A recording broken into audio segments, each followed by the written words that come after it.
ಇವತ್ತು ಮಾರ್ಕೆಟ್ನ್ಯಾಗ ಅವ್ರು ಚೀಟ್ ಪಾವತಿ APMC ಪಾವತಿಲ್ಲ, ಸ್ವಂತ ಪಾವತಿ ಅವರು. ಮತ್ತು ರೇಟು ಅವ್ರು ಮಾತಾಡಿದ ರೇಟ್ ಯಾವ ಟೆಂಡರ್ ಇಲ್ಲ, ಏನಿಲ್ಲ. ಅವ್ರ ಅಂಗಡಿ ಬೇಕಾದ ಹೋದ್ರು ಬೇಡರಿಲ್ಲ. 500 ಹಾಕ್ತಾರೋ, 1000 ಹಾಕ್ತಾರೋ, 2000 ಹಾಕ್ತಾರೋ, 3000, 5000 ಹಾಕ್ತಾರೋ, 6000 ಹಾಕ್ತಾರ. ಇದೇನು ಬೆಲೆ ಅಲ್ಲ, ತಮ್ಗೆ ಅನುಕೂಲ ಇದ್ದಂಗೆ ಮಾಡ್ಬೇಕತ್ತಾರ. ಯಾವತ್ತೂ ಇವತ್ತು ನಾವು ಟೆಂಡರ್ ಇಲ್ಲ, ಯಾವ ಕಾಳು ಯಾವ್ದು ತಗೊಳಂಗಿಲ್ಲ. ಟೆಂಡರ್ ಮುಖಾಂತರನ ಎಲ್ಲರೂ ತಗೋಬೇಕು.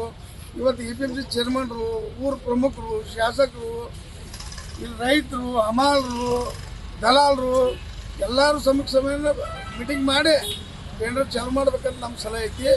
ರೈತರಿಗೆ ಅನ್ಯಾಯ ಆಗೈತಿ. 500 ರೂಪಾಯಿ ತೊಗೊಂಡ್ರೆ ಒಂದು ಆಳಿಗೆ 500 ರೂಪಾಯಿ ಐತೆ. ಕ್ವಿಂಟಲ್ಗೆ 500 ತೊಗೊಂಡ್ರೆ ನಾವೇನು ಮಾಡೋದು? 2000 ತೊಗೊಂಡ್ರೆ ಏನು ಮಾಡೋದು? ಡ್ಯಾಮೇಜ್ ಐತೆ, ಅದು ತಗೋದು ಅವ್ರು ಬಿಡಲಿ. ಟೆಂಡರ್ದಾಗ ತಗೊಳ್ಳಿ. ಅವ್ರು 500 ತೊಗೊಂಡು ಕೊಡ್ತೇವೆ, ನಾವು 1000 ತೊಗೊಂಡು ಕೊಡ್ತೇವೆ, 5000 ತೊಗೊಂಡು ಕೊಡ್ತೇವೆ, 10,000 ತೊಗೊಂಡು ಕೊಡ್ತೇವೆ. ಟೆಂಡರ್ ಮುಖಾಂತರ ತಗೊಳ್ಳಿ.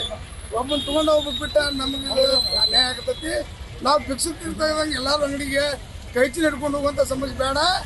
ನಾವು ಮಾರ್ಕೆಟ್ನ ಬಂದು ಕುಂತ್ರೆ ರೈತರಿಗೆ ಬೆಲೆ ಸಿಗುವಂಗೆ ಎಲ್ಲ ಪ್ರಮುಖರು, ಆಫೀಸರು, ದಲಾಲರು ನಮ್ಗೆ ಅನುಕೂಲ ಮಾಡಿಕೊಡ್ಬೇಕಂತ ನಮ್ಮ ಬೇಡಿಕೆ. ಇದಕ್ಕಿಂತ ಹೆಚ್ಚಿನ ಏನಿಲ್ಲ.